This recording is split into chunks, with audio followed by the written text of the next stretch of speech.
Hi, welcome to PC Builder. I'm Jason, and you might be wondering, with PC prices going up because of coronavirus, because of NAND prices going up, have you missed the boat on getting an entry-level 1080p amazing gaming system? I'm here to tell you, no you haven't. For $550, we're going to get you an incredible system that's going to be scalable and upgradable in the future and pretty much play every game you want at 1080p or better. Come on.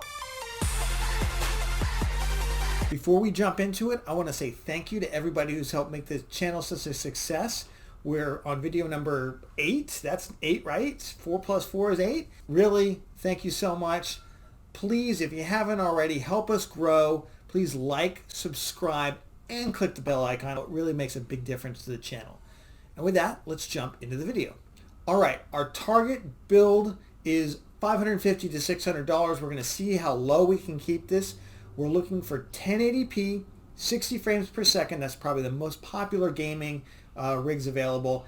Again, you're going to size this depending on the monitor that you're going to have or that you're going to buy. If you're going to buy a 60 hertz monitor, 1080p, you just need 60 frames per second to fill that refresh rate. If you're going to buy a 144 hertz monitor, you need to step on up in graphics in order to fill those frames.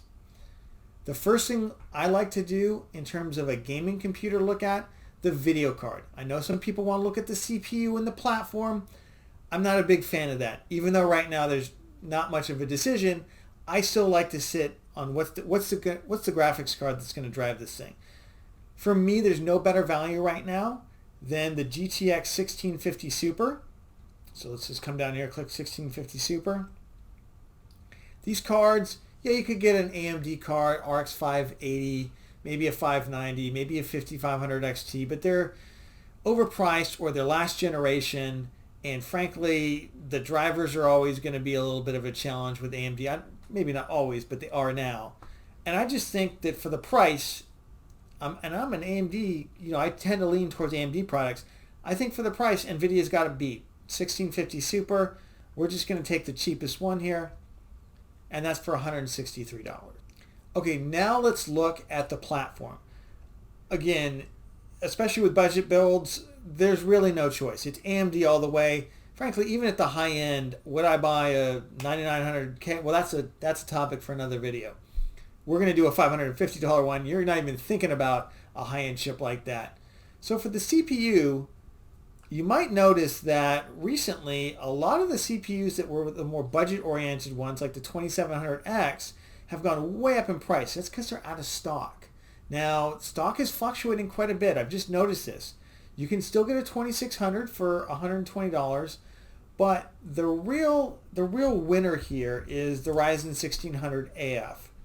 That's what's really, to me, keeping up the value PC market. And as you can see, you can get it here on Amazon for only $85. This is the AF chip, not the old AE chip.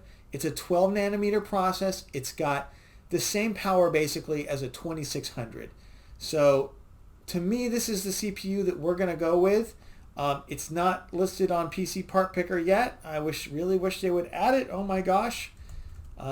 So what I'm going to do is what I've been doing, which is I'm going to add the old crappy 1600, and I'm just going to modify it. We're going to pretend that it's the $85 much better version of it. So that's what we're going to do. We just saw it on Amazon for $85. Now, motherboards. Look, I don't think you need anything other than an entry-level B450 board.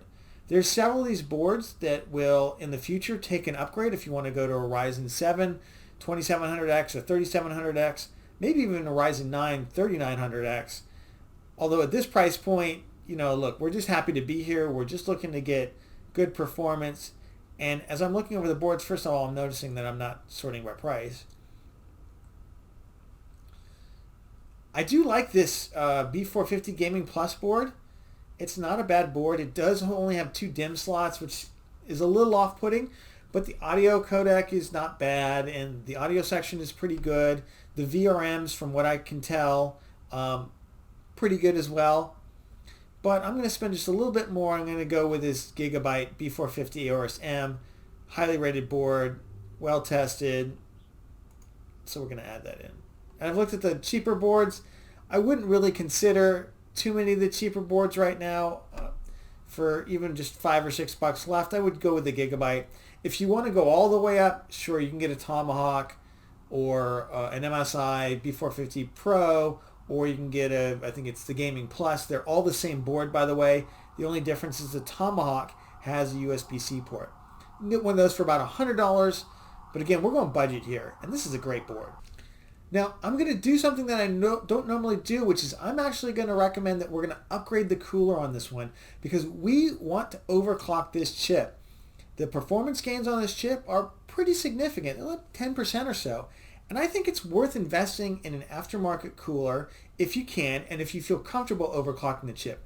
If you don't, the stock cooler is absolutely fine for stock speeds, maybe even a very slight overclock. But if you really want to push this chip, which we're going to today, we're gonna pick a CPU cooler. This is something I don't often do. Now, the one that I love is actually the Cooler Master, the Hyper 212. There's a number of different versions of this, but frankly, at $33, this is getting a little more expensive than it normally is. So let's just go in here, and we're going to use some of our PC part picker skills. We're going to just look for sorting by lowest price coolers that have 5 or 4 stars, where other people have rated it. Okay, some of these coolers I definitely do not want. The Deepcool GAMX 400 is a very good cooler, $21. Ooh, here's the Cooler Master here. This is the LED version of it, the 212. So we're definitely going to add this one in right here. I don't see, you got the 400. That's also got, 4 heat pipes. I'm just a sucker for the Cooler Master, so we're going to go ahead and add that one in. Besides, with the RGB element to it, it's just going to give our case a little bit more flair. Okay, so now let's talk memory. You definitely want 16 gigs of memory. I know memory's gone up in price. It's quite a bit more expensive than it was earlier last year or early this year. For the 1600, I would recommend either a 3000 or a 3200 kit just to avoid any memory challenges, incompatibilities, though often that's more of a board feature. Let's go ahead. We're going to go a 2x8 gigabyte kit. What do we got here? We got a 3000 kit, 16 cast latency for $65. The cheapest 3200 here. Doesn't look, actually, we got a even cheaper up here for $3 more. We're going to go with the 6700 kit. Let's just get rid of the 3000 kits. Frankly, I've been finding that lately that the 3000 kits aren't that much of a cost saving, so you can just eliminate them if you're looking for memory. I would start with 3200. We're just going to add this from filter. Again, this will give us, if you don't build it now, it'll give you kind of a nice base to see how things change if anything goes on sale. We're looking pretty good. Now to this, we definitely want a solid state storage drive, and for a budget build at the 500 gigabyte level, which is what we're going to be looking at, I don't think an NVMe drive is that good. It's just not that good a deal. But we'll see. We'll see what we got here. Let's come down here and make sure that we're on SSDs. The reason I don't put 500 gigs in is because some drives, like this one, for instance, you'll see is 480. If you put in 500, you lose all these drives here that are much cheaper. You can see that Team Group, these guys make good drives. GX1, it's 480. Is there one that's like much larger that's like kind of mispriced? No, it's not. So, and what's the cheapest NVMe? If we just scroll down here, we can just click. Is that M? Yeah, that's an M2. $65 versus $54. $10. Oh, I'm gonna say no. I'm just gonna stay with this. You're never gonna see the performance gains in gaming. I know it's faster for other, even for video editing. I don't think you're gonna see it. So we're just gonna go ahead and add this drive. I could have just went ahead and clicked add from filter. Now let's talk about the case. You know, I'm really a big fan of budget cases. But when I look at some of these budget cases, especially ones that don't come with any fans in them, or the airflow just sucks, like this. where does the air, how does the air even get into this case, right? I mean, you look at this thing, like literally it's all plastic, and then what is this? Maybe some ventilation down here. How does air get into this case? Just ask yourself.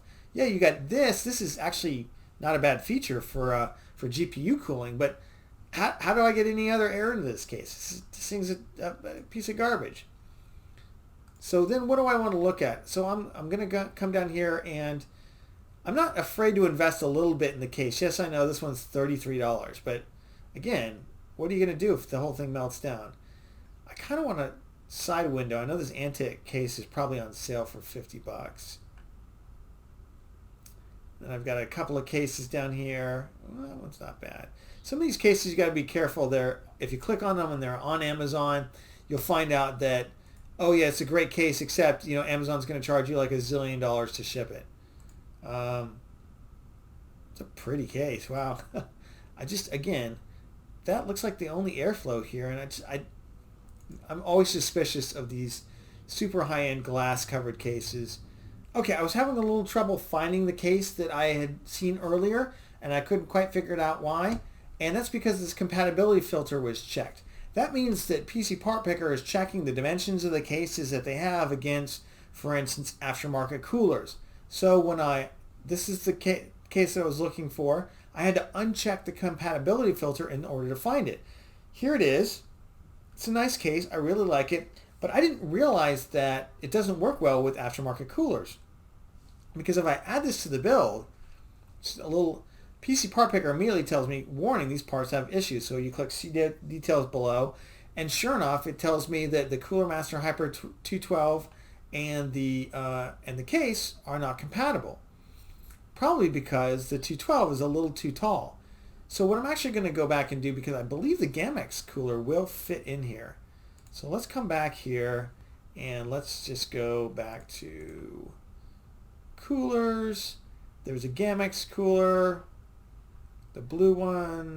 Let's just take I don't need the LED. That's fine. $20, $21.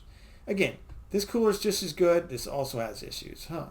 Okay, it took me a second to realize that what I had done is I had added 2 coolers in here, and I still had the Hyper 212. So when I took it out, the incompatibilities went away. That's a hard word to say. So the Gamex cooler will actually fit in this case, which is the Cooler Master. I really like these master boxes. Yeah, I could have spent a little bit more money. I could have spent $5 more, and I could have gotten the 500, which is even slightly larger. But frankly, this is a budget build. I don't really feel like spending more money when I can get virtually equal performance for the same thing. And instead of going for the Hyper 212, we're going to go for the Gamex 400. These are both really great coolers on a budget. So really the last thing left is just to add my power supply. So we're coming up here. It's 259 watts is our total system draw. And if we click this out, we see that the chip, there's very little power draw on the chip. It's 65 watts at max. The cooler doesn't draw much. The board will draw 60-ish. That's at full load. And then the video card is only going to draw about 100 at full load. Add that all up and you're at 259 watts max load. So I like to size my power supplies 100. Normally 100 watts higher. In this case, I don't generally like going less than 400 watts. Just because in the future, if you get a higher powered video card, although a lot of components now are using less and less power, so maybe this won't be an issue as you upgrade it. I just like to have a little bit more oomph in there. So we're gonna look for a power supply that's just 400 watts, at least 400 watts, let's say, 80 plus or better rated. And we're gonna sort by price. Okay, now someone's got a stupid sale on. Wow, that's like a great sale. What? So this Corsair, this is probably an unusually low price. I would look to spend 37, 38 to $40, but this must be on like super sale. And yeah, in fact it is. It's on some kind of super sale with Newegg. I almost feel like I'm cheating a little bit to buy this one. It's good power supply. It's not a bad one. I do feel like I'm cheating maybe just a little bit on this. So what we're going to do is, we're going to go ahead and cheat. That's fine. I mean, look, you're going to find deals like this every so often. What are we at right now? or $552. Okay, well, $550 to $600 is where we were looking to spend. So this is our system. Again, this is going to play just about every game in 1080p or better, 60 frames per second. Now, if you're thinking about upgrading this, what would I change? I might, again, you're going to be able to overclock this processor, which is really exciting. If you're not somebody who's into overclocking, you could definitely delete the cooler, and then what? You could upgrade the motherboard in its place. Maybe go to a Tomahawk or something like that for about the same price. You could also look at deleting the cooler, adding more storage. Or heck, we could just add more storage. I mean, if we say we want to go up to $600, we're already at $550, which, geez, that's a great system. Again, you can leave an allowance in there because you'll probably find a power supply at $35 to $40, so that's another, 15 or $5 to $10 you'll spend on the power supply. But overall, this computer is going to give you a whole lot of performance. And in the future, you're going to be able to drop in a 2700X, a 3700X, a 3600, whatever you want, and a 3900 possibly even, into this board and into the system, and it's going to do pretty well. I would upgrade the cooling if you're going to do a 3900X, obviously, right? Obviously. So that's the video for today. I really hope you enjoyed this. Can you still get into 1080p gaming? Amazing system for $550? The answer is yes. If you like the video, then please make sure you click the button and you subscribe and click the bell icon and do all the video clicky click things in order to support the channel, because this is video number 8 for us. We're growing rapidly and we could definitely use your help. Thank you so much, and I'll catch you on the next one.